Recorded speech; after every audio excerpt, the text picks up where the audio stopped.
শেখ মুজিব ও মুক্তিযুদ্ধের চেতনা। মুক্তিযুদ্ধের চেতনা নিয়ে ইদানিং প্রচণ্ড বাকবিতণ্ডা হচ্ছে। বাকবিতণ্ডার কারণও রয়েছে প্রচুর। একটি নেতৃত্বহীন স্বতঃস্ফূর্ত গণবিস্ফোরণকে যে যার মতো পুঁজি করার চেষ্টা চালাচ্ছে। এই সশস্ত্র গণবিস্ফোরণটি যে মুক্তিযুদ্ধের রূপ নেবে সেই ধারণা আওয়ামী লীগ নেতৃত্বসহ অনেকেরই ছিল না। 25শে মার্চ রাতে পাক হানাদার বাহিনীও ওই রকম বর্বর হামলা পরিচালনা করবে তেমন ধারণাও আওয়ামী লীগ নেতৃত্বের মধ্যে ছিল না।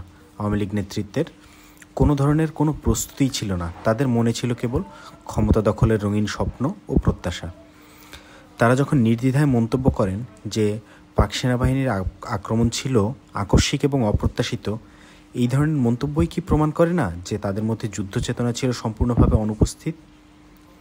আওয়ামী লীগের বেশ উচ্চস্থানীয় নেতৃবৃন্দের মন্তব্য পর্যালোচনা করে দেখলেই ঘটনার সত্যতা বেরিয়ে আসবে। মুক্তিযুদ্ধ চলাকালীন এবং যুদ্ধোত্তরকালে আওয়ামী লীগ নেতৃবৃন্দের অনেকেই সঙ্গেই আমার কথা হয়েছে। 25শে মার্চ রাতের কথা স্মরণ করে অধিকাংশ নেতৃবৃন্দই শিউরে উঠে জবাব দিয়েছেন যে তাদের নাকি কল্পনায়ও ছিল না পাকিস্তান আলোচনার পথ ত্যাগ করে আক্রমণ করবে। অনেকে মার্শাল ল জারি হতে পারে পর্যন্ত ধারণা করেছেন। তবে আওয়ামী লীগের অধিকাংশ নেতৃবৃন্দের ভাষায় তারা কল্পনাও করতে পারেননি যে পাকিস্তান সেনাবাহিনী অমন বর্বরভাবে আক্রমণ করবে।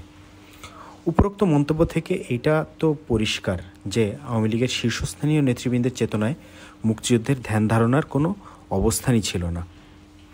মুক্তিযুদ্ধের বিদ্যমান ধ্যান ধারণার অধিকারী হলে এই সকল উচ্চ পর্যায়ের নেতৃবৃন্দ শেখ মুজিবের 7ই মার্চের ভাষণের পরের থেকেই সতর্ক হয়ে যেতেন এবং যুদ্ধের জন্য নিদেন পক্ষে মানসিক প্রস্তুতিও গ্রহণ করতেন। তাদের নেতা শেখ মুজিব স্বয়ং যেখানে পাকিস্তানিদের বিরুদ্ধে স্বাধীনতার যুদ্ধ ঘোষণা দিয়ে দিলেন, আর সেই ক্ষেত্রে প্রথম সারির নেতৃবৃন্দ সুবোধ বালকের ন্যায় সরলভাবে স্বীকার করছেন যে পাক বাহিনী ওই রকম বর্বরভাবে বাঙালিদের উপর হামলা চালাবেন, তা নাকি তারা স্বপ্নেও ভাবতে পারেননি। পাকিস্তানিদের বিরুদ্ধে প্রকাশ্যে যুদ্ধ করার ঘোষণা হচ্ছে আর সেই দলের নেতারা বিস্ময় প্রকাশ করছেন শত্রুপক্ষের হামলার ধরন দেখে। সত্যি সত্যিই রক্তক্ষয়ী মুক্তিযুদ্ধ না হয়ে গেলে ব্যাপারটা বেশ কৌতুককর ছিলই বইকি। কিন্তু জাতির প্রচণ্ড রক্তক্ষরণ ঘটে গেছে বলে ওই সকল নেতাদের দায়িত্বহীনতা, চেতনাহীনতা এবং অপদার্থতাই প্রমাণিত হয়েছে তাদের ওই ধরনের বিস্ময়বোধ থেকে। এ তো গেল আওয়ামী লীগের প্রথম সারির নেতৃবৃন্দের মুক্তিযুদ্ধের চেতনার একটি নমুনা মাত্র। মুক্তিযুদ্ধের চেতনা আসলে বস্তুটি কী এবং কোথায় থাকে সেই সম্পর্কে স্পষ্ট ধারণা বা ব্যাখ্যা কারো কাছেই পাওয়া যায়নি। তবে মুক্তিযুদ্ধের পরে অনেক মহারথী মুক্তিযুদ্ধের চেতনার একটা ব্যাখ্যা দাঁড়া করানোর প্রয়াস নিচ্ছেন। বিদ্যাবুদ্ধির দৌড় তো আমাদের কম নয়, সুতরাং কোনো কিছু সংজ্ঞা বা ব্যাখ্যা দাঁড় করাতে আর কতক্ষণ লাগে। ঘটেছেও ঠিক তাই। যার যার মতো সবাই সংজ্ঞা বা ব্যাখ্যা দিয়ে যাচ্ছেন। তবে বক্তব্য বিবৃতিতে সবারই এক কথা, মুক্তিযুদ্ধের চেতনা রক্ষা করতে হবে। অতি বিজ্ঞসুলভ ভঙ্গিতে সকলেই ওই এক কথাই আউড়িয়ে যাচ্ছেন। এছাড়া কোনো উপায়ও তো নেই। এ থেকে সামান্য একটু হেরফের হয়ে গেলেই অমনি প্রমাণিত রাজাকারও একজন মুক্তিযোদ্ধার বিরুদ্ধে এই বলে অভিযোগ দাঁড়া করাবে যে অমুকে মুক্তিযুদ্ধের চেতনার বিরোধিতা করছে। সুতরাং মুক্তিযুদ্ধের চেতনা যে জিনিসটা কি, তাদের এই চেতনা নিয়ে কেউ ভয়ে আর তলিয়ে দেখতে চাইছে না। যাক বাবা, যেমন আছে তেমনই থাক, না বুঝে তসবির মতো জপে যাওয়াটাই শ্রেয়। এভাবেই চিন্তা চেতনায় আমরা সকলেই কম বেশি আক্রান্ত এবং সংক্রমিত। তবে স্বাধীনতার 17 বছর পর মুক্তিযুদ্ধ বিরোধী শক্তিসমূহ আজ প্রতিনিয়ত নিঃশ্বাসে প্রশ্বাসে মুক্তিযুদ্ধের চেতনা রক্ষা করার নসিহত যখন করে বেড়ান, তখন একজন মুক্তিযোদ্ধা হিসেবে আমার সাধ জেগেছে মুক্তিযুদ্ধের চেতনা আসলে কি ছিল এবং এই চেতনার অধিকারী কারা। মুক্তিযুদ্ধে অংশগ্রহণকারী সকল মুক্তিযোদ্ধা নাকি মুক্তিযুদ্ধ বহির্ভূতরা?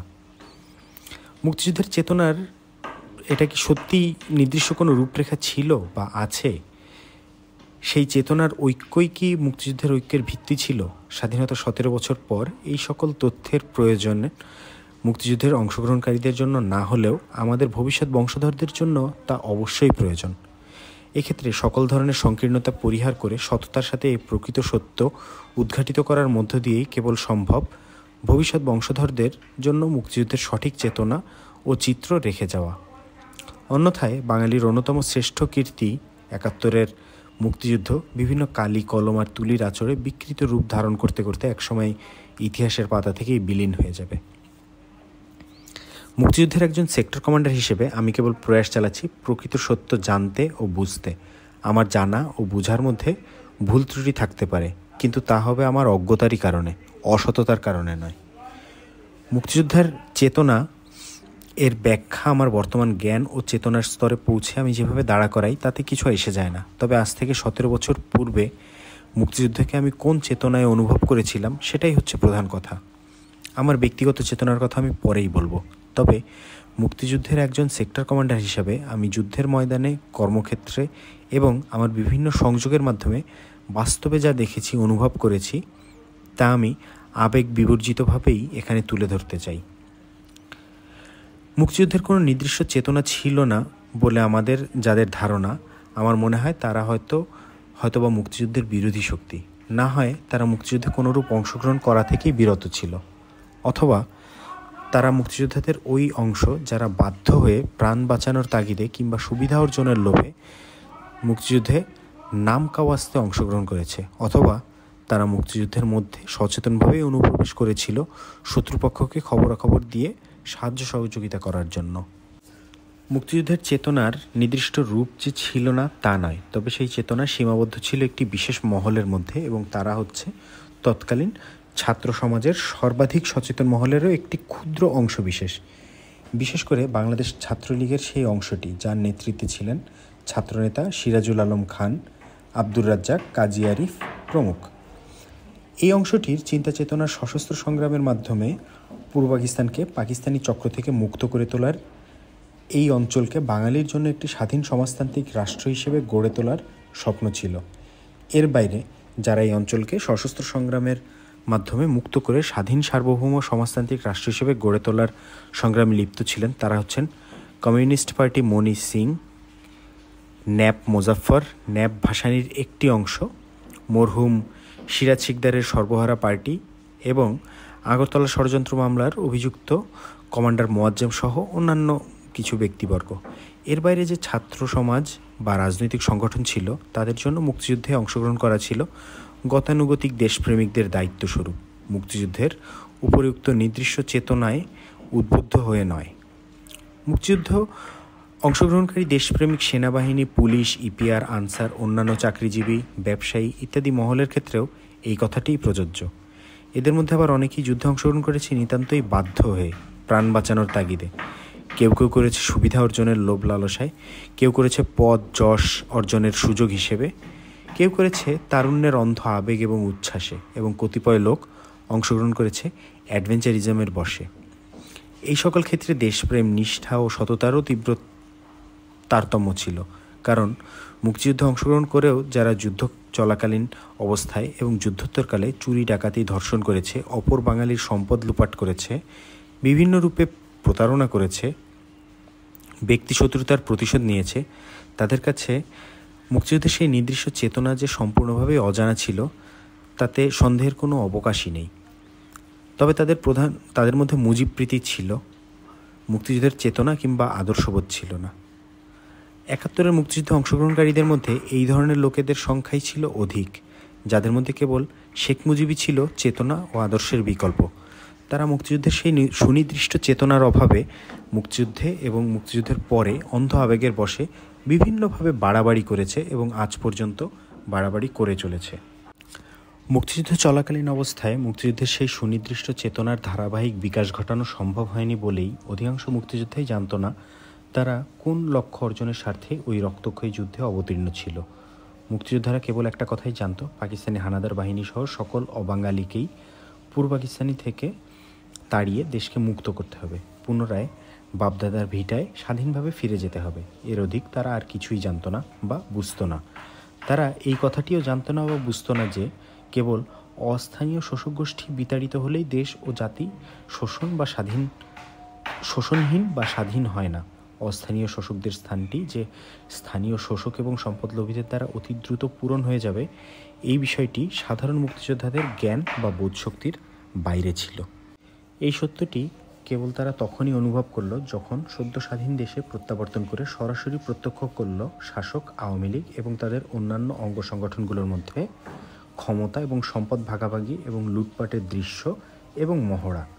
অপরদিকে মুক্তিযুদ্ধের সেই সুনির্দিষ্ট চেতনায় যারা সমৃদ্ধ ছিল তারা যুদ্ধ চলাকালীনই অবস্থাতেই উপলব্ধি করতে সক্ষম হয়েছিল আওয়ামী লীগের আচার আচরণ দেশে ফিরে কি হবে।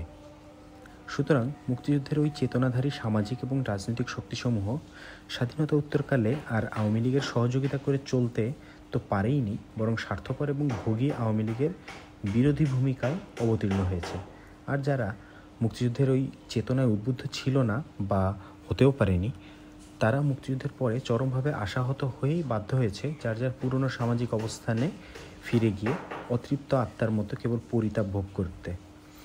সংখ্যায় তারাই অধিক এবং তাদের সাথে রয়েছে সমস্ত জনগোষ্ঠী যারা পরোক্ষ কিংবা প্রত্যক্ষভাবে মুক্তিযুদ্ধের হয় সমর্থক ছিল, না হয় ছিল মুক্তিযুদ্ধের সুফল লাভের বুকভরা আশায় অপেক্ষমান। এই বিশাল আশাহত জনগোষ্ঠীর কাছে স্বাধীনতার 17 বছর পরে মুক্তিযুদ্ধের চেতনায় সমৃদ্ধ হওয়ার আবেদন নিবেদন জানানোর ব্যাপারটি কি সম্পূর্ণ অর্থহীন এবং এক ধরনের প্রতারণা নয়?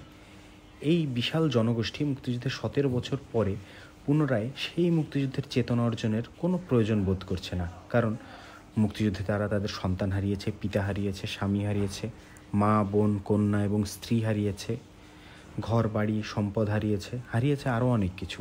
তাদের মধ্যে মুক্তিযুদ্ধের চেতনা তখনও ছিল না, তাদের মধ্যে ছিল শেখ মুজিবের প্রতি ভালোবাসা, বিশ্বাস এবং স্বাধীনতা লাভের পর স্বাধীনতা ভোগের নিজস্ব চিন্তা চেতনা এবং অফুরন্ত আশা। তারা যখন প্রত্যক্ষ করল স্বাধীনতা কেবল শাসক আওয়ামী লীগের লোকজনের জন্যই ভোগ এনেছে, তাদের জন্য নয়, তখন তারা রাতারাতি আওয়ামী লীগ থেকে মুখ ঘুরিয়ে নিয়েছে, কারণ যেখানেই প্রত্যাশা সেখানেই ছিল হতাশা। এই দেশের হিন্দু সম্প্রদায় যারা আওয়ামী লীগের ঘোর সমর্থক ছিল, তারা দেশে প্রত্যাবর্তন করে যখন দেখল আওয়ামী লীগই তাদের ভিটে ভূমি শত্রু সম্পত্তির নাম দিয়ে দখল করে নিচ্ছে, তখনই আওয়ামী লীগ সম্পর্কে তাদের মোহভঙ্গ হতে শুরু করে। বেকার ছাত্র যুবক যখন দেখল স্বাধীনতায় তাদের যোগ্য স্থান কিংবা কর্মসংস্থান করতে ব্যর্থ হচ্ছে, শিক্ষক যখন দেখল স্বাধীনতা তাদের মান মর্যাদা রক্ষা করতে সমর্থ হচ্ছে না, বুদ্ধিজীবীরা যখন দেখল সমাজ তাদের মূল্য নেই, সেনাবাহিনী যখন দেখল স্বাধীনতা তাদের গৌরব অক্ষুণ্ণ রাখতে সক্ষম হচ্ছে না, তখনই কেবল তারা নিজ নিজ মানসিকতা দিয়ে মুক্তিযুদ্ধের ব্যাখ্যা প্রদান করা শুরু করলো। এই দোষ বা ব্যর্থতা তাদের নয়, এই ব্যর্থতার জন্য দায়ী সমাজের সেই সচেতন অংশই যারা মুক্তিযুদ্ধের সময় ব্যাপক জনগোষ্ঠী এবং মুক্তিযুদ্ধে অংশগ্রহণকারীদের কাছে মুক্তিযুদ্ধের ওই চেতনা উপস্থাপন করতে অপারগ হয়েছে। তাই মুক্তিযুদ্ধে অংশগ্রহণ, সমর্থন কিংবা সহযোগিতা করলেই কেবল মুক্তিযোদ্ধা হওয়া যায় না। মুক্তিযোদ্ধা প্রকৃতপক্ষে তারাই কেবল হতে পারে যারা মুক্তিযুদ্ধের চেতনায় পরিপুষ্ট। মুক্তিযুদ্ধের চেতনায় যারা পরিপুষ্ট ছিল তাদের মধ্যে হতাশা নেই, তাদের মধ্যে রয়েছে নবতর সংগ্রামের তীব্র যাতনা দাহ। মুক্তিযুদ্ধের জনক হিসেবে পরিচিত মরহুম জনাব শেখ মুজিবের মুক্তিযুদ্ধের চেতনা সম্পর্কে অবগত থাকলেও সেই চেতনায় তিনি পরিপূর্ণভাবে বিশ্বাসী ছিলেন না বলেই ক্ষমতা লাভের পর তার মধ্যে পরিলক্ষিত হয়েছে মারাত্মক দ্বন্দ্ব এবং অস্থিরতা। এর ফলে তিনি কখনো হয়েছেন রাষ্ট্রপতি, আবার কখনো দায়িত্ব নিয়েছেন প্রধানমন্ত্রীত্বের। আওয়ামী লীগের শীর্ষস্থানীয় নেতৃত্বের মধ্যে সেখানেও তদ্রূপ পরিলক্ষিত হয়েছে দোদুল্যমানতা এবং সীমাহীন ক্ষমতার সম্পদ লাভের মোহ। তারা সকলেই কেবল ক্ষমতার শখ মিটিয়েছেন, কারণ মুক্তিযুদ্ধ তাদের কাছে ছিল কেবল ক্ষমতা লাভের হাতিয়ার মাত্র, চেতনার উৎস নয়।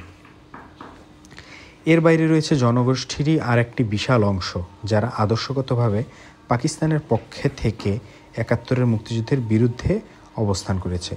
এদের কাছে সেই ৭১-এও যেমন মুক্তিযুদ্ধের চেতনার কোনো মূল্য ছিল না, আজও তেমনি নেই। এরা বরং মুক্তিযুদ্ধের পক্ষের শক্তি বলে কথিত শাসক গোষ্ঠীর ব্যর্থতা অবলোকনের পরে নিজস্ব যুক্তি, আদর্শ এবং অবস্থানের দিক দিয়ে পূর্বের তুলনায় অনেক বেশি শক্তিশালী অবস্থানে বিরাজ করছে সমাজে বর্তমানে। এমত অবস্থায় সমাজের সর্বাধিক সচেতন গোষ্ঠীর কাছ থেকে যদি মুক্তিযুদ্ধের চেতনায় ঐক্যবদ্ধ হওয়ার জন্য আহ্বান জানানো হয়, তাতেও দেশের বঞ্চিত জনগণের সাড়া পাওয়া যাবে কিনা সেই বিষয়টি এখন আর গবেষণার বস্তু নয়। যেই মুক্তির জাগরণ মানুষকে নিরাশ করেছে, সেই মুক্তির আহ্বান নতুন করে সাড়া না দেওয়াটাই মানুষের জন্য স্বাভাবিক। মুক্তির নতুন আহ্বান কেবল নতুন চেতনা জাগরণের মাধ্যমেই সম্ভব। সমাজের ক্ষুদ্রাতি ক্ষুদ্র অংশের মধ্যে মুক্তিযুদ্ধের চেতনা সীমাবদ্ধ রেখে সেই চেতনাকে মুক্তিযুদ্ধের চেতনা হিসেবে আরোপিত করার প্রবণতা এক ধরনের স্বেচ্ছাচারিতারই শামিল। এই ধরনের প্রবণতা না উক্ত চেতনাকে পুনরুদ্ধার করতে সক্ষম, না সক্ষম সেই চেতনার পুনর্বিকাশ ঘটাতে। জনগণের অতি ক্ষুদ্র একটি অংশের খেয়ালি এবং রোমান্টিক চেতনা কোনোদিনই বাস্তবতাকে মুছে দিয়ে জাতীয় চেতনা হিসেবে প্রতিষ্ঠা লাভ করতে সক্ষম হয় না। মুক্তিযুদ্ধকালীন প্রকৃত অবস্থা: 1965 সালের পাক ভারত যুদ্ধবিরতির পর থেকে 71 সালের 13 ফেব্রুয়ারি পর্যন্ত আমি পাকিস্তানের মুলতান শহরে 12 নম্বর ক্যাভালরি রেজিমেন্ট ট্যাঙ্ক রেজিমেন্টে চাকরিরত ছিলাম। 14 ফেব্রুয়ারি 1 মাসের ছুটি নিয়ে ঢাকায় অবতরণ করি। তারপর বরিশালের উজিরপুর থানায় দেশের বাড়িতে থাকাকালীন অবস্থায় 26শে মার্চ সকাল 8টায় আমি বরিশাল শহরে মুক্তিযুদ্ধের দায়িত্ব গ্রহণ করি। মায়ের অসুস্থতার খবর শুনে দেশে আসা সৈনিক দেশমাতৃকার দুর্দিনে মায়ের রোগশয্যা ছেড়ে ঝাঁপিয়ে পড়ি বৃহত্তর ডাকে সাড়া দিতে। শুরু হয়ে যায় মুক্তিযুদ্ধ। তরুণ যুবকদের বুকে প্রচণ্ড আবেগ, উচ্ছ্বাস ও উত্তেজনা, বয়স্কদের চোখে মুখে ভীতি, অনিশ্চয়তা ও নিরাপত্তাহীনতার উদ্বেগ, শিশু কিশোরদের চোখ জুড়ে সীমাহীন কৌতূহল, নারী সমাজের বুক অজানা উৎকণ্ঠায় প্রকম্পিত। অহরহ মায়ের বুক খালি করে হাজার হাজার তরুণ যুবকেরা ছুটে যাচ্ছে মুক্তিযুদ্ধে। দিকে দিকে বাংলার জননীর অশ্রুসিক্ত চোখের উদাস চাহনি যেন তাদের ছেলে সন্তানদের পিছু পিছু দোয়া আশীর্বাদ নিয়ে ছুটছে। পরিবেশ পরিস্থিতি সব কিছুই থমথমে। মানুষ কেবল ছুটে চলেছে এখান থেকে ওখানে, শহর থেকে গ্রামে। এদের মধ্যে রয়েছে তাড়া খাওয়া সেনাবাহিনী, পুলিশ এবং ইপিআর বাহিনীর সশস্ত্র সদস্যরাও। এখানে সেখানে হঠাৎ গুলির শব্দ। তরুণ যুবকেরা ট্রেনিং নিচ্ছে এবং তাদেরই সঙ্গে প্রতিনিয়ত যোগদান করে চলেছে তাড়া খাওয়া সেই সশস্ত্র সদস্যরা। তাদের চোখে মুখে আগুন ঠিকরে দেশ স্বাধীন করার অঙ্গীকার সোচ্চারিত হচ্ছে। বিহারি এবং অবাঙ্গালী অধিবাসীরা প্রাণের ভয়ে এদিক ওদিকে ঝোপে জঙ্গলে পালিয়ে বেড়াচ্ছে। কারো সাথে শিশু সন্তান, কারো সঙ্গে যুবতী মেয়ে। প্রাণ এবং সম্ভ্রম দুটোই বাঁচিয়ে চলতে হবে, অথচ মানব হিংস্রতার মুখে এর কোনোটিরই সামান্যতম নিরাপত্তা নেই। বাঙালির ভয়ে বিহারি পালিয়ে বেড়াচ্ছে, আর বিহারি পাকিস্তানির ভয়ে পালিয়ে বেড়াচ্ছে বাঙালি। অথচ কারো সঙ্গে কারো কোনো ব্যক্তিগত শত্রুতা নেই। তবু 71-এর 25শে মার্চের পরে শত্রুতার যেন কোনো শেষও নেই। স্বাধীনতার নামে স্বার্থবাদী মহলের ক্ষমতা দখলের উন্মত্ততা, ঘর সংসার করা সাধারণ শান্তিপ্রিয় মানুষের মধ্যে আকস্মিকভাবেই জন্ম দিয়েছে ভয়াবহ হিংস্রতা এবং প্রতিশোধ গ্রহণের বর্বর নেশা।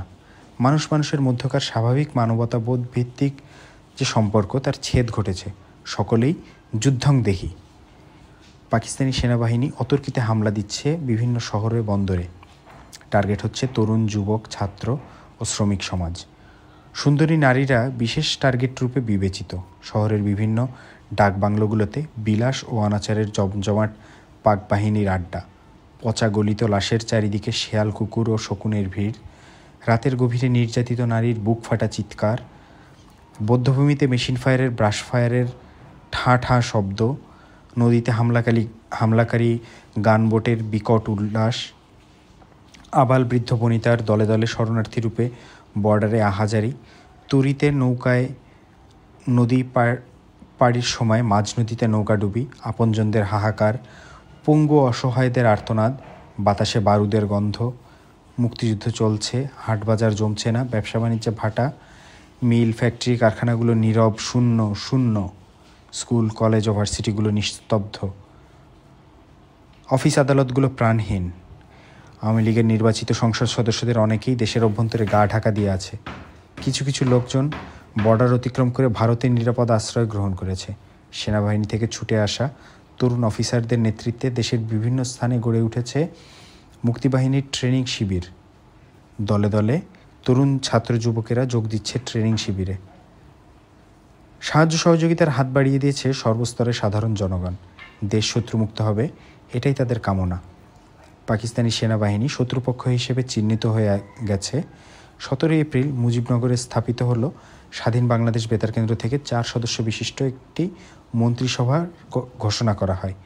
শেখ মুজিবুর রহমানকে স্বাধীন বাংলাদেশের প্রথম রাষ্ট্রপতি, সৈয়দ নজরুল ইসলামকে ভাইস প্রেসিডেন্ট এবং শেখ মুজিবের অবর্তমানে ভারপ্রাপ্ত প্রেসিডেন্ট হিসেবে ঘোষণা করা হয়। মন্ত্রিসভার অন্যান্য সদস্য জনাব তাজউদ্দিন আহমেদ, প্রধানমন্ত্রী জনাব খন্দকার মোশতাক আহমেদ, বৈদেশিক এবং আইন ও সংসদ বিষয়ক মন্ত্রী জনাব AHM কামরুজ্জামান স্বরাষ্ট্রমন্ত্রী এবং জনাব মনসুর আহমেদকে অর্থমন্ত্রী হিসেবে ঘোষণা করা হয়। অবসরপ্রাপ্ত কর্নেল মোহাম্মদ আতাউল হক ওসমান গনিকে স্বাধীনতা যুদ্ধের জন্য প্রধান সেনাপতি হিসেবে ঘোষণা করা হয়। 1971 সালের 17 এপ্রিল তারিখে মুজিবনগর থেকে আরও ঘোষণা করা হয় 9 জন সেক্টর কমান্ডারের নাম। সমস্ত রণক্ষেত্রকে 9টি সেক্টরে বিভক্ত করা হয় এবং 9ম সেক্টরের দায়িত্বভার অর্পিত করা হয় আমার উপর। প্রায় সমগ্র দক্ষিণ বাংলা নিয়েই গঠিত হয়েছিল এই 9 নম্বর সেক্টর। বৃহত্তর বরিশাল জেলা, ভোলা, পটুয়াখালী, ফরিদপুর এবং খুলনা সহকারে 9 নম্বর সেক্টর প্রকৃতপক্ষে ছিল, বস্তুতপক্ষে ছিল সবচেয়ে বৃহত্তম সেক্টর। এই ঘোষণার সাথে সাথেই এলোমেলো মুক্তিযুদ্ধ একটা নির্দিষ্ট রূপ পরিগ্রহ করল। কোনো সেক্টরের আওতাধীন নয় এমন অনেক স্বাধীন গ্রুপ ছিল যারা বাংলাদেশের বিভিন্ন এলাকায় তৎপর ছিল। এদের মধ্যে টাঙ্গাইলে কাদের সিদ্দিকী এবং বরিশালের একটা অঞ্চলে সর্বহারা পার্টির নেতা শিকদার বিশেষভাবেই উল্লেখযোগ্য। আরও কিছু বামপন্থী দল তাদের নিজস্ব উদ্যোগেই যুদ্ধ পরিচালনা করছে। তারা ভারতে আশ্রয় গ্রহণ করেনি। তবে 9টি সেক্টর ঘোষণা হওয়ার সাথে সাথেই পাক বাহিনী অধিকতর সতর্ক এবং সক্রিয় হয়ে পড়ল। হত্যাকাণ্ড বৃদ্ধি পেল, মুক্তিযোদ্ধাদের ঘরবাড়ি পোড়ানো শুরু হলো, দেশের অভ্যন্তরে মুক্তিযুদ্ধের বিপক্ষের শক্তি দানা বাঁধতে লাগলো। মুক্তিযুদ্ধের বিপক্ষের শক্তি হিসেবে জন্ম নিল পুরাতন মুসলিম লীগ, নেজামে ইসলাম, জামাতে ইসলাম সহ অন্যান্য ইসলাম ভিত্তিক রাজনৈতিক এবং সামাজিক সংগঠনসমূহ থেকে। তাদের যুক্তি হলো তারা বাঙালির স্বাধীনতার বিরুদ্ধে নয়, তবে তারা ভারতীয় আধিপত্যবাদী শক্তির সাহায্য নিয়ে দেশ স্বাধীন করার পক্ষে মোটেও নয়। কারণ হিসেবে তারা মত প্রকাশ করেছেন যে পাকিস্তানি শোষকের শোষণ জুলুম থেকে মুক্ত হয়ে ভারতীয় শোষকদের অধীনস্থ হওয়াকে স্বাধীনতা হিসেবে বিবেচনা করার কোনো যুক্তিই নেই। তারা ভারতীয় আধিপত্যবাদী শক্তিকে পাকিস্তানি আধিপত্যবাদী শক্তির তুলনায় অধিকতর বিপজ্জনক বলে গণ্য করেছেন। তাদের মধ্যে ব্রাহ্মণ্যবাদী ভারতীয় প্রতিক্রিয়াশীল গোষ্ঠী মুসলমানদের বাসভূমি সৃষ্ট পাকিস্তানকে কেবল দ্বিখণ্ডিত করতেই আগ্রহী নয়, বরং দ্বিখণ্ডিত করার পর পূর্ব অঞ্চল অর্থাৎ বাংলাদেশকে সর্বতোভাবে গ্রাস করার হীন পরিকল্পনায়ও লিপ্ত। এমন যুক্তিতে মুক্তিযুদ্ধ চলাকালীন অবস্থায় সাধারণ দেশবাসী মনে প্রাণে মেনে না নিলেও একেবারে অগ্রাহ্যও করতে পারেনি। কারণ এই কথাও অতীব সত্য যে এই দেশের জনগণের মধ্যে একটা স্বাভাবিক ভারতভীতি বিদ্যমান। তবে পাকিস্তানি সেনাবাহিনীর হাতে তাড়া খাওয়া বাঙালি আত্মরক্ষার স্বার্থে 71-এর সেই দুর্যোগপূর্ণ দিনগুলোতে ভারতের বুকেই নির্দ্বিধায় ঠাঁই নিয়েছিল এবং সেথায় ঠাঁই পেয়েছিল। এই ঠাঁই লাভের পেছনে উভয় পক্ষেরই স্বার্থ জড়িত ছিল। স্বার্থ ছাড়া কখনো সন্ধি হয় না। বাঙালির স্বার্থ ছিল ভারতের কাছ থেকে অস্ত্র নিয়ে দেশ মুক্ত করা, আর ভারতের স্বার্থ ছিল দেশ মুক্ত করার নামে তার চিহ্নিত এবং প্রমাণিত শত্রু পাকিস্তানকে দ্বিখণ্ডিত করার মধ্য দিয়ে শত্রুপক্ষকে স্থায়ীভাবে দুর্বল করে রাখা এবং মুক্ত বাংলাদেশের উপর প্রাথমিকভাবে খবরদারি করে এবং পরবর্তী সময়েও সুযোগ মতো ভারতের সাথে একীভূত করে নেওয়া। এটাকে কেবল তাদের নিজস্ব নিছক স্বার্থ হিসেবে চিহ্নিত করলে ভুল হবে, বরং এটা ছিল তাদের দীর্ঘদিনের স্বপ্ন। 1947 সালের দেশ বিভক্তির সময় বঙ্গভঙ্গের ইচ্ছা ভারতীয় কংগ্রেস নেতৃবৃন্দের মধ্যে মোটেও ছিল না। তারা সমগ্র বাংলাকেই পেতে চেয়েছিলেন ভারতের সঙ্গে, কিন্তু মোহাম্মদ আলী জিন্নাহ চেয়েছিলেন বাংলাকে একটি পূর্ণ স্বাধীন দেশ হিসেবে দেখতে হবে, যা কমনওয়েলথভুক্ত একটি স্বাধীন রাজ্য। শেরে বাংলা জনাব একে ফজলুল হক, জনাব হোসেন শহীদ সোহরাওয়ার্দী সাহেবরাও ছিলেন ওই ধরনেরই স্বাধীন বাংলা রাজ্যের পক্ষে, কিন্তু বাদ সাধলেন কিছু কংগ্রেসি নেতৃবৃন্দ, বিশেষ করে শ্রী প্যাটেলবাবু, এবং দেশ বিভক্তির একান্ত শেষ মুহূর্তে অজানা কারণে অবশেষে পূর্ব বাংলা পশ্চিম বাংলা থেকে বিভক্ত হয়ে নতুন রাষ্ট্র পাকিস্তানের সাথে সামিল হয়ে পূর্ব পাকিস্তান হিসেবে আত্মপ্রকাশ করে। এরকম একটি নাটকীয় ঘটনার মধ্য দিয়েই বাঙালি জাতি ঐতিহাসিকভাবে দ্বিখণ্ডিত হয়ে পড়ে মুসলিম প্রধান পূর্ব বাংলা এবং হিন্দু প্রধান পশ্চিম বাংলা হিসেবে। পাকিস্তানি মুসলমান এবং বাঙালি হিন্দুর মধ্যে অনেক ধর্মের তারতম্য থাকলেও অনেক ক্ষেত্রেই এরা একে অপরের কাছাকাছি ছিল, যদিও উভয়েরই সাংস্কৃতিক ধ্যান ধারণার উৎসস্থল ছিল ভিন্ন। 1947 সালের দেশ বিভক্তির মধ্যে দিয়ে যে ঐতিহাসিক ছেদ ঘটানো হলো, তার সাময়িক অবসান ঘটল 71-এর মুক্তিযুদ্ধের মধ্য দিয়ে। তার বড় প্রমাণ লক্ষ লক্ষ শরণার্থীকে পশ্চিমবাংলায় অনায়াসে নিরাপদ আশ্রয় প্রদান। বাংলার বাঙালি জনগণ প্রাণঢালা আন্তরিকতা, আতিথেয়তা এবং ভালোবাসা দিয়ে স্নেহশীল মায়ের কোলকেই কেবল স্মরণ করিয়ে দিয়েছে। পশ্চিমবাংলার আনাচে কানাচে তাই গড়ে উঠতে পেরেছে শত শত ট্রেনিং শিবির, অসংখ্য শরণার্থী শিবির। রাস্তায় ঘাটে, হাটে, বাজারে, বাগানে, বাড়ির বারান্দায় পর্যন্ত ভিড় জমেছে শরণার্থীদের। মুক্তিযোদ্ধা এবং শরণার্থীদের সকল ধরনের অত্যাচার নীরবে এবং হাসিমুখে সয়েছে পশ্চিমবাংলার বাঙালি জনগণ। মানবতার এই অপূর্ব নিদর্শন ছিল তুলনাহীন। পশ্চিমবাংলার বাঙালিদের এই মমতা ভরা সাহায্য সহযোগিতার অবর্তমানে মুক্তিযোদ্ধা এবং লাখো লাখো শরণার্থীরা আদৌ ভারতে আশ্রয় গ্রহণ করে টিকে থাকতে পারত কিনা আমার সন্দেহ। বাংলাদেশের স্বাধীন সরকারের প্রথম অফিস ছিল এই বাংলারই কলকাতা নগরীর 8 নম্বর থিয়েটার রোডে, এবং এখানেই প্রতিষ্ঠিত হয়েছিল মুক্তিযুদ্ধের হেডকোয়ার্টার। পশ্চিমবাংলার বর্ডারে প্রতিষ্ঠা করা হয়েছিল মুক্তিযুদ্ধের ট্রেনিং শিবির। আর্থিক, নৈতিক, সামাজিক, মানসিক এবং সাংস্কৃতিক দিক দিয়ে প্রতিনিয়ত সাহায্য সহযোগিতার মধ্য দিয়ে পশ্চিমবাংলার রাজ্য সরকার এবং জনগণ বাঙালির মুক্তিযুদ্ধকে বিশেষভাবেই করেছে অনুপ্রাণিত। স্বাধীন বাংলার সরকার ঘোষণা করার সাথে সাথেই তো আর সরকার প্রতিষ্ঠা লাভ করা যায়নি। প্রকৃতপক্ষে 71 সালের জুন মাসের পূর্ব পর্যন্ত স্বাধীন বাংলা সরকারের কোনো নির্দিষ্ট অফিস পর্যন্ত ছিল না। জুন মাসের দ্বিতীয় সপ্তাহের দিকে 8 নম্বর থিয়েটার রোডে অবস্থিত ভারতীয় বিএসএফের একটি অফিস খালি করে জনাব তাজউদ্দিনের গঠিত মন্ত্রিসভাকে আনুষ্ঠানিকভাবে বসার সুযোগ করে দেওয়া হয়। এর পূর্বে এই মন্ত্রিসভার মাননীয় সদস্যবৃন্দকে আমি দেখেছি আনুমানিক 56A বালিগঞ্জে অবস্থিত একটি দোতলা বাড়ির দোতলার মেসে ভাড়া থাকা বেকার যুবকদের ন্যায় গড়াগড়ি করতে এবং তাস খেলতে। এসব কথা বলতে গেলে আরেকটু পেছনে যেতে হয়। বরিশালের বিভিন্ন অঞ্চল সহ আমার সেক্টরের প্রত্যেকটি এলাকায় মুক্তিযোদ্ধাদের জন্য ট্রেনিং ক্যাম্প চালু করা, শহর প্রতিরক্ষার জন্য উপযুক্ত ব্যবস্থাদি সহ মোটামুটি প্রস্তুতি গ্রহণের পর্ব প্রায় শেষ। কিন্তু অস্ত্রের দিক দিয়ে যে দুর্বলতা ছিল তা ছিল পর্বত প্রমাণ। কিছু পুরানো ধাঁচের 303 রাইফেল, কিছু স্টেন গান, গ্রেনেড ছাড়া আমার কাছে তেমন আর কিছুই ছিল না। কেবল মনোবল এবং মানসিক প্রস্তুতিই যুদ্ধের জন্য যথেষ্ট নয়, সাথে সাথে আধুনিক সমরাস্ত্রও যুদ্ধ জয়ের জন্য অত্যাবশ্যকীয়।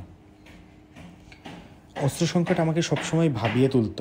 তাই সমস্ত 9 নম্বর সেক্টরকে কয়েকটি সাবসেক্টরে বিভক্ত করে ট্রেনিংয়ের ব্যবস্থা চালু রেখে আমি 21শে এপ্রিল কয়েকটি মোটর লঞ্চ সহকারে সুন্দরবনের পথ ধরে ভারতের উদ্দেশ্যে রওনা করি। প্রধান লক্ষ্যই ছিল ভারতের কাছ থেকে অস্ত্র সংগ্রহ করা। বরিশালের সদর থেকে নির্বাচিত জনপ্রিয় সংসদ সদস্য প্রাদেশিক জনাব নুরুল ইসলাম মঞ্জুর ইতিমধ্যে পশ্চিমবঙ্গ ঘুরে বরিশাল ফেরত এসে আমাকে জানালেন যে লেফটেন্যান্ট জেনারেল অরোরা ভারতের পূর্বাঞ্চলীয় সর্বাধিনায়ক এবং তিনি মুক্তিযুদ্ধে অংশগ্রহণকারী বাঙালি সামরিক অফিসারদের কাছে অস্ত্র সাহায্য প্রদান করতে প্রস্তুত আছেন। এই তথ্য লাভের মাত্র একদিন পরেই আমি কিছু মুক্তিযোদ্ধা সহকারে ভারত অভিমুখে রওনা করে প্রথমে পৌঁছি পশ্চিমবাংলার বারাসাত জেলার হাসনাবাদ বর্ডার টাউনে। ওই অঞ্চলের বিএসএফের কমান্ডার লেফটেন্যান্ট কমান্ডার শ্রী মুখার্জির সঙ্গে হয় প্রথম আলোচনা। কমান্ডার মুখার্জি অত্যন্ত সুহৃদ বাঙালি অফিসার। তিনি সর্বান্তকরণেই আমাকে সহযোগিতার হাত বাড়িয়ে সরাসরি লেফটেন্যান্ট জেনারেল জগজিৎ সিং অরোরার কাছে নিয়ে গেলেন, কলকাতার ফোর্ট উইলিয়ামে তার হেডকোয়ার্টারে। তিনি আমাকে প্রথম সাক্ষাতেই সম্পূর্ণভাবে বিশ্বাস করতে পারলেন না। সাক্ষী প্রমাণ দাবি করলেন আমার। তখনই আমাকে সদ্য ঘোষিত স্বাধীন বাংলা সরকারের প্রধানমন্ত্রী জনাব তাজউদ্দিন এবং সর্বাধিনায়ক কর্নেল ওসমানী সাহেবের নাম নিতে হয়েছে। উত্তরে জেনারেল অরোরা সাহেব আমাদের নেতৃবৃন্দ সম্পর্কে যা বাজে মন্তব্য করলেন তা কেবল ইয়াঙ্কিদের মুখেই সদা উচ্চারিত হয়ে থাকে। সোজা ভাষায় তার উত্তর ছিল, ওই দুটো ব্লাডি ইঁদুরের কথা আমি জানি না, ওদের কোনো মূল্যই নেই আমার কাছে, অন্য কোনো সাক্ষী থাকলে বলো। মহা মুশকিল দেখছি। এই ভারতের মাটিতে আমার মতো একটা নাম না জানা তরুণ মেজরকে কোন দুঃখে কেউ কি চিনতে যাবে? বেটা বলেটা কি? আমার স্বাধীন বাংলার প্রথম প্রধানমন্ত্রী এবং সেনাবাহিনীর প্রথম সর্বাধিনায়ক শ্রদ্ধেয় ব্যক্তিদের সম্পর্কেই যে ব্যক্তি এরূপ কদর্য উক্তি করতে ছাড়েননি তিনি আমার মতো চুনোপুটিদের যে কী চোখে দেখবেন তা অনুধাবন করতেই একটি অজানা আতঙ্ক আমার সর্বাঙ্গ শিউরে উঠল। আমি জেনারেল অরোরাকে অতি স্পষ্ট ভাষায় একজন বিদ্রোহীর সুরে জানিয়ে দিলাম যে আমার অস্ত্রের কোনো প্রয়োজন নেই, আমি শূন্য হাতেই দেশের অভ্যন্তরে ফিরে গিয়ে যুদ্ধ করতে করতে মৃত্যুবরণ করব, তবু তার কাছে আর অস্ত্রের জন্য আসব না। আমার এই বিদ্রোহী ভূমিকায় জেনারেল রীতিমতো চমকে ওঠেন এবং আমাকে জিজ্ঞাসাবাদের জন্য তার সিকিউরিটি এবং ইন্টেলিজেন্সের লোকের কাছে হাওয়ালা করেন। 4 দিন বন্দি অবস্থার মধ্য দিয়ে আমাকে বিভিন্ন বিষয়ে জিজ্ঞাসাবাদ করা হয়। বিশেষ করে পাকিস্তান সেনাবাহিনী সম্পর্কে তথ্য সংগ্রহ করাই ছিল তাদের মূল উদ্দেশ্য। আমার দ্রুত মুক্তি এবং মুক্তিযুদ্ধের জন্য অস্ত্র সংগ্রহ করার লক্ষ্যকে সামনে রেখেই আমি পাকিস্তান সেনাবাহিনী সম্পর্কে কিছুটা তথ্য প্রদান করি।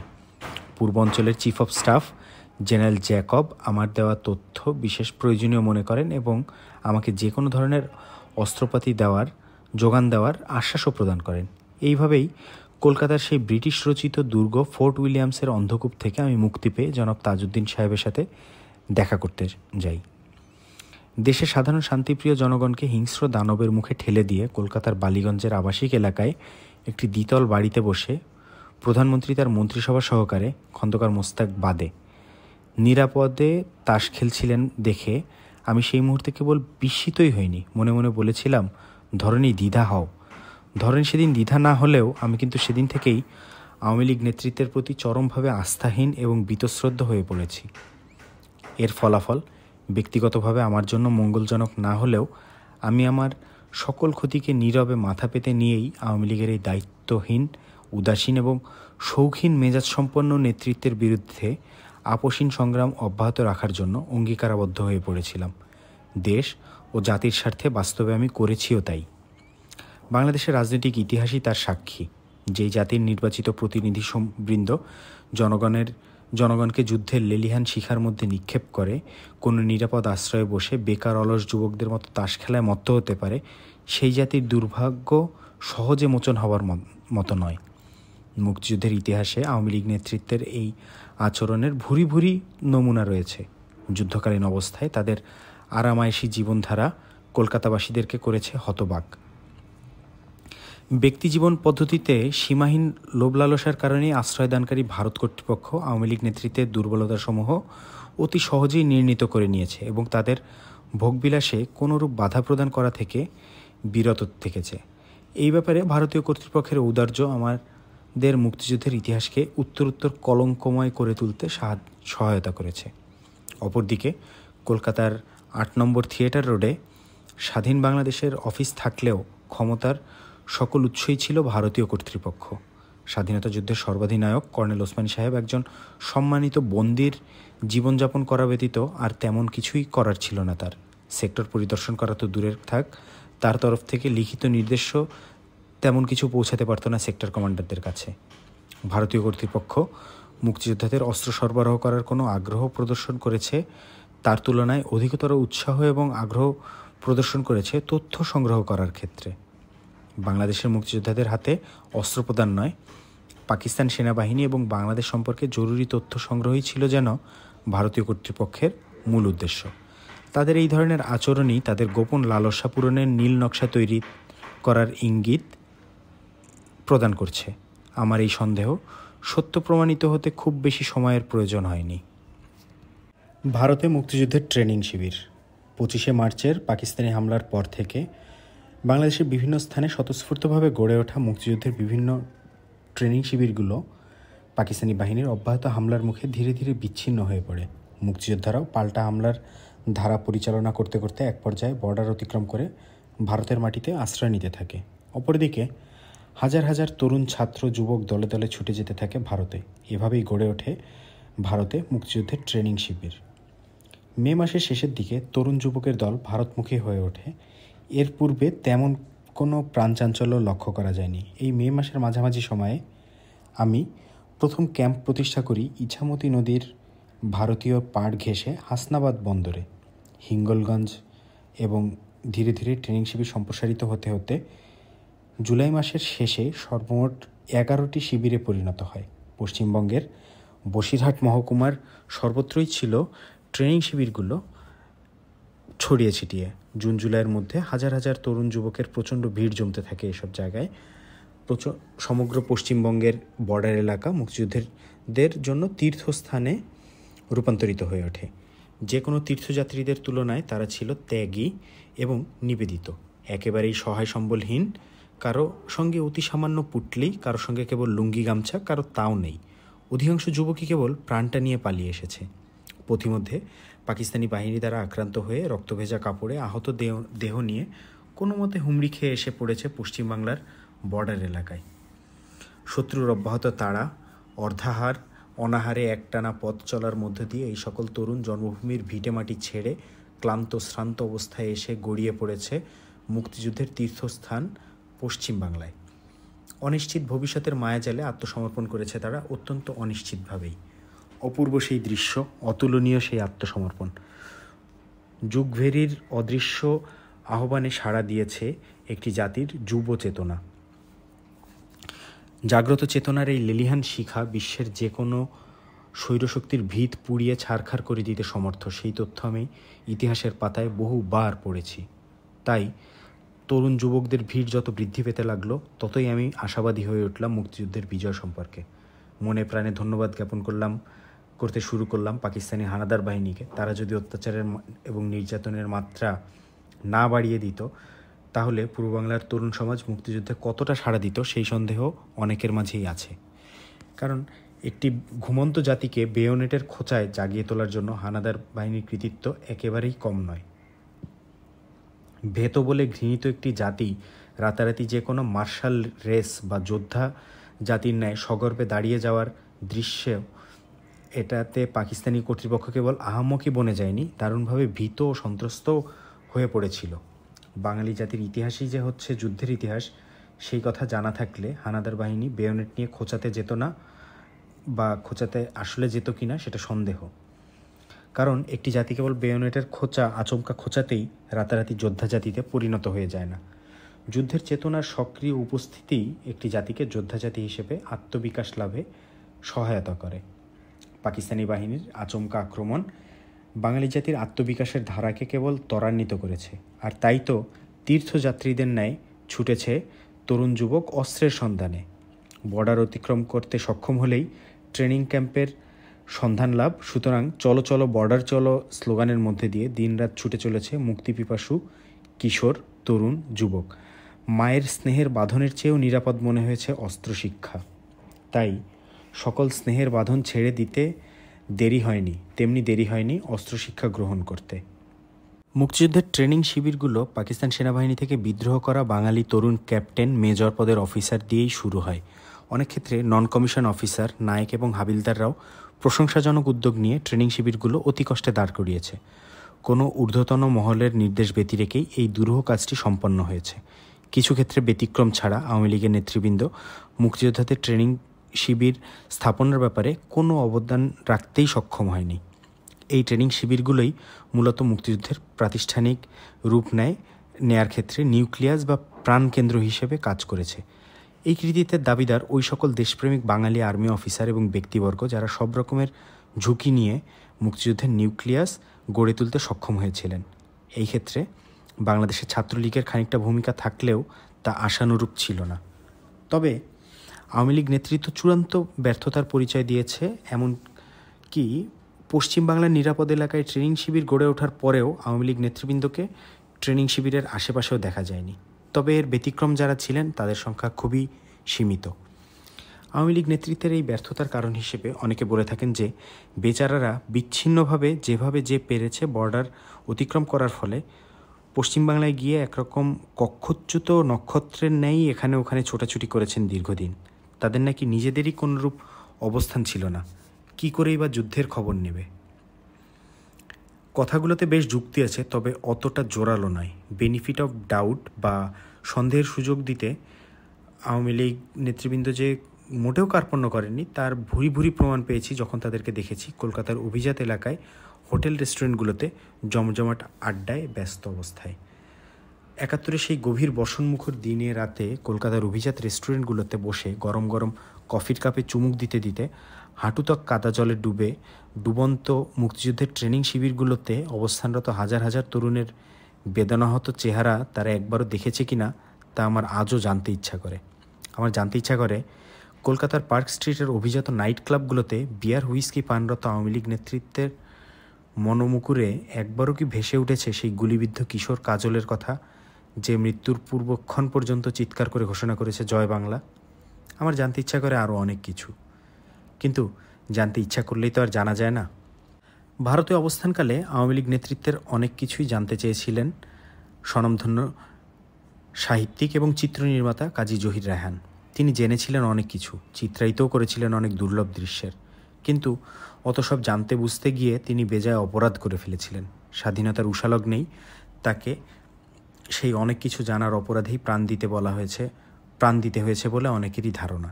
ভারতের মাটিতে অবস্থানকালে আওয়ামী লীগ নেতৃত্বের চুরি, দুর্নীতি, অবৈধ ব্যবসা, যৌন কেলেঙ্কারি, বিভিন্ন রকমের ভোগবিলাস সহ তাদের বিভিন্নমুখী অপকর্মের প্রামাণ্য দলিল ছিল সচিত্র দৃশ্য।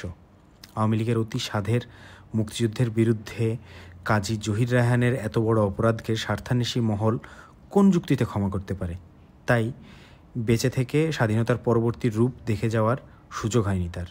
আগরতলা ষড়যন্ত্র মামলার ৩ নম্বর আসামি স্টুয়ার্ট মুজিবেরও ঘটেছিল একই পরিণতি। এই দায়িত্বশীল, নিষ্ঠাবান, তেজোদ্দীপ্ত যুবক স্টুয়ার্ট মুজিব আমার ৯ নম্বর সেক্টরে, আমার অধীনে এবং পরে ৮ নম্বর সেক্টরে যুদ্ধ করেছে। তার মতো নির্ভেজাল, তড়িৎকর্ম একজন দেশপ্রেমিক যোদ্ধা সত্যিই বিরল। প্রচণ্ড সাহস ও বীরত্বের অধিকারী স্টুয়ার্ট মুজিব ছিল শেখ মুজিবের অত্যন্ত প্রিয় অন্ধভক্ত। মাদারীপুর অন্তর্গত পালং অধিবাসী মুজিবকে দেখেছি বিদ্যুতের মতোই এক প্রান্ত থেকে অন্য প্রান্তে ছুটোছুটি করতে। কি করে যুদ্ধকে ত্বরান্বিত করা যায়, ভারতের কোন নেতার সাথে যোগাযোগ করলে মুক্তিযুদ্ধের রসদ লাভ করা যায়, কেবল সেই চিন্তা এবং কর্মেই অস্থির দেখেছি আমি স্টুয়ার্ট মুজিবকে। মুজিব ভারতে অবস্থিত আওয়ামী লীগ নেতাদের অনেক কুকীর্তি সম্পর্কেই ছিল ওয়াকিবহাল। এত বড় স্পর্ধা কী করে সইবে স্বার্থান্বেষী মহল? তাই স্বাধীনতার মাত্র সপ্তাহখানেকের মধ্যেই ঢাকা নগরীর গুলিস্তান চত্বর থেকে হাইজ্যাক হয়ে যায় স্টুয়ার্ট মুজিব। এভাবেই হারিয়ে যায় বাংলার আরেকটি উজ্জ্বল নক্ষত্র। ভারতে অবস্থিত মুক্তিযুদ্ধের ট্রেনিং শিবিরগুলোতেও ছিল নানা কুকর্মে লিপ্ত আওয়ামী লীগ নেতৃত্বের জন্য হুমকিস্বরূপ। তারা সচেতনভাবেই তাই ট্রেনিং শিবিরগুলো এড়িয়ে চলত। এই সকল ট্রেনিং শিবিরে অবস্থান করত সাধারণ জনগণের সন্তান, যাদের ভারতের অন্যত্র কোনো ধরনের কোনো আশ্রয় ছিল না। যারা হোটেল কিংবা আত্মীয় স্বজনের কাছে আশ্রয় খুঁজে পেয়েছে, তারা আর মুক্তিযুদ্ধের ট্রেনিং শিবিরের ধারে কাছেও ভেড়েনি, অংশগ্রহণ করা তো দূরে থাক। এই ধরনের সুবিধাভোগীদের নিয়ে সেপ্টেম্বর মাসের প্রথম ভাগে ভারতীয় স্পাই সংস্থা মেজর জেনারেল ওভান এর মাধ্যমে মুজিব বাহিনী নামে একটি বিশেষ বাহিনী গঠনে হাত দেয়। এই বাহিনী ছিল বাংলাদেশ ছাত্রলীগের অবস্থাপন্ন সদস্যরাই এর অন্তর্ভুক্ত ছিল। এদের ট্রেনিং পরিচালনা করা হয় ভারতের দেরাদুন শহরে। তাদের জন্য বিশেষ সুবিধা এবং আরামায়েশের সুব্যবস্থা ছিল। মুজিব বাহিনী গঠন ছিল বাংলার সাধারণ জনগণের সমন্বয়ে গড়ে ওঠা মুক্তিযোদ্ধাদের বিকল্প ব্যবস্থা। মুজিব বাহিনী যুদ্ধে অংশগ্রহণের পূর্বেই যুদ্ধ শেষ হয়ে যায়। তাদের দুর্ভাগ্য বা সৌভাগ্যই বলা চলে যে সাধারণ মানুষের মুক্তিযুদ্ধে তাদের রক্ত ঝরাতে হয়নি। তাদের অভিজাত রক্ত সংরক্ষিত করা হয়েছিল স্বাধীনতা পরবর্তীকালে সাধারণ মুক্তিযোদ্ধাদের রক্ত ঝরানোর লক্ষ্যে। অপরদিকে সাধারণ মুক্তিযোদ্ধাদের ট্রেনিং শিবিরগুলো ছিল বর্ণনাতীত দুরবস্থা। সাধারণত এক হাঁটু কাদা জলে ডোবানো ট্রেনিং শিবিরগুলোতে না ছিল পর্যাপ্ত খাবার, না ছিল বাস উপযোগী কোনো ব্যবস্থা। দিনরাত খেটেও তারা পেট পুরে খেতে পারেনি। আধপেটা অবস্থাতেই তাদের দুঃসহ জীবনযাপন করতে হয়েছে। সারা দিনে রাতে দুবেলা খিচুড়ি জুটে গেলেই সেদিনকে সৌভাগ্য মনে করত তারা। পরিধানের লুঙ্গি গামছাও ছিল এক ধরনের বিলাস। অনেক মুক্তিযোদ্ধাকে কেবল একটা হাফ প্যান্ট কিংবা লুঙ্গি পরেই ঘুরে বেড়াতে দেখা যেত। মৌসুমের নির্বিচারে বৃষ্টির ধারা তাদেরকে সামান্যতম বিশ্রাম পর্যন্ত নিতে দিত না। হাঁটু কাদামাটিতে মশার অত্যাচার নির্বিচারে সহ্য করে সারা রাত দাঁড়িয়ে কাটাতে হতো তাদেরকে। তবুও ট্রেনিং গ্রহণের ক্ষেত্রে তাদের উৎসাহে কখনো ভাটা দেখিনি আমি। একটা শিবিরে ৩ থেকে ৪ হাজার মুক্তিযোদ্ধা একসাথে ট্রেনিং গ্রহণ করত।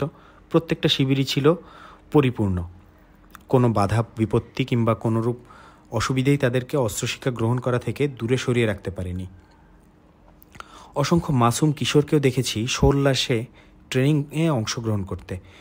কোনো দুঃখ কষ্টই তাদের কাছে যেন লজ্জা বা দ্বিধার ব্যাপার ছিল না। দুঃখবোধ তারা কেবল তখনই করত যখন তাদের কম বয়স বিবেচনা করে অস্ত্র ট্রেনিং থেকে বিরত রেখে অন্যান্য কাজে নিয়োগ করার চেষ্টা চালানো হতো। অস্ত্রশিক্ষা তাদের কাছে ছিল যেন প্রাণের ধন, অত্যন্ত গর্বের বস্তু। পশ্চিমবাংলার বর্ডার এলাকায় আমার অধীনে পরিচালিত 11টি ট্রেনিং শিবিরই ছিল অত্যন্ত জমজমাট।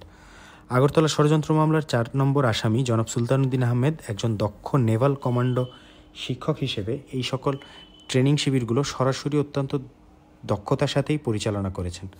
তার হাড়ভাঙা খাটুনির দৃশ্য চোখে না দেখলে বিশ্বাস করা কষ্টসাধ্য। ইছামতি নদীর তীরে টাকি শহরের বাকুন্দিয়ায় অবস্থিত ছিল বৃহত্তম ট্রেনিং শিবির। কোনো কোনো সময়ে 5 থেকে 7,000 যুবক একসাথে ট্রেনিং গ্রহণ করত।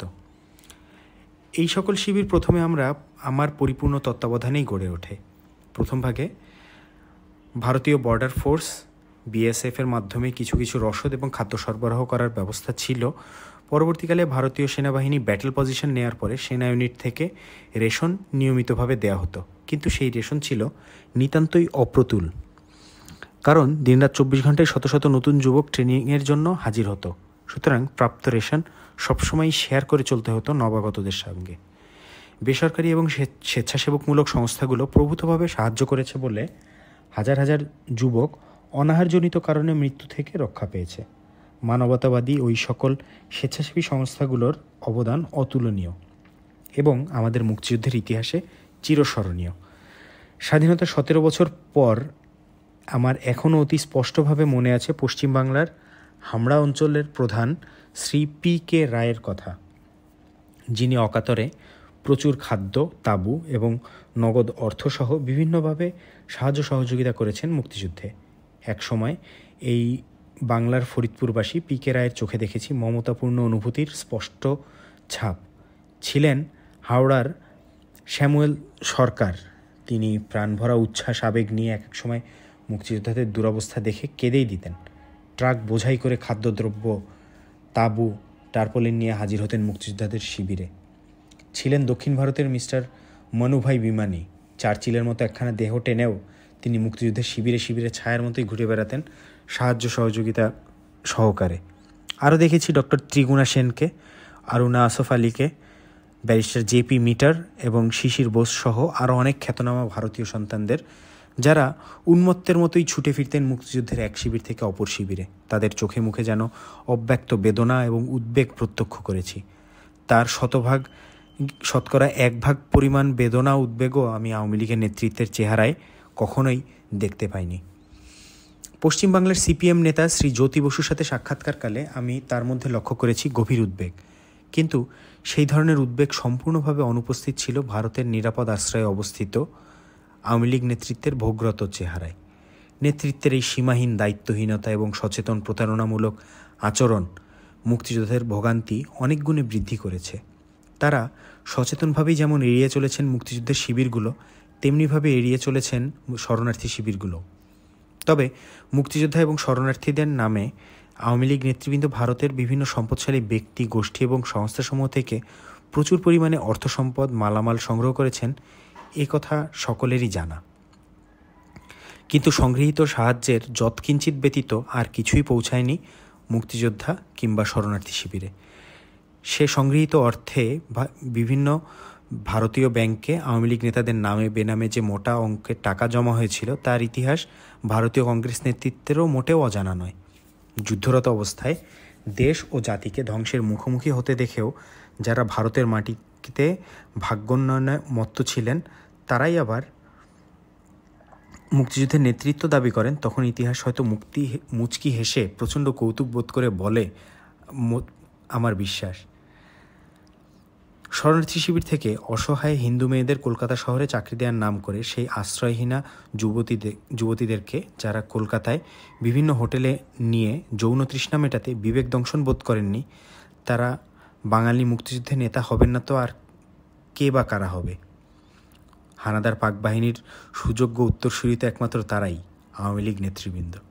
ভারত সত্যি সত্যি বিশ্বস্ত বন্ধু, তা না হলে আওয়ামী লীগ নেতাদের এত কুকর্মের খতিয়ান, দোষ ত্রুটি, আয়েশের খবর জেনেও আজ পর্যন্ত সামান্যতম কিছুও প্রকাশ করেনি, বরং সাধ্যমতো গোপন রেখেই যাচ্ছে।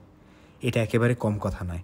হাদিস মতে অপরের দোষ ত্রুটি নাকি প্রকাশ্যে বলতে নেই। বন্ধু ভারত হাদিসটি অক্ষরে অক্ষরে মেনে চলেছে দেখা যায়।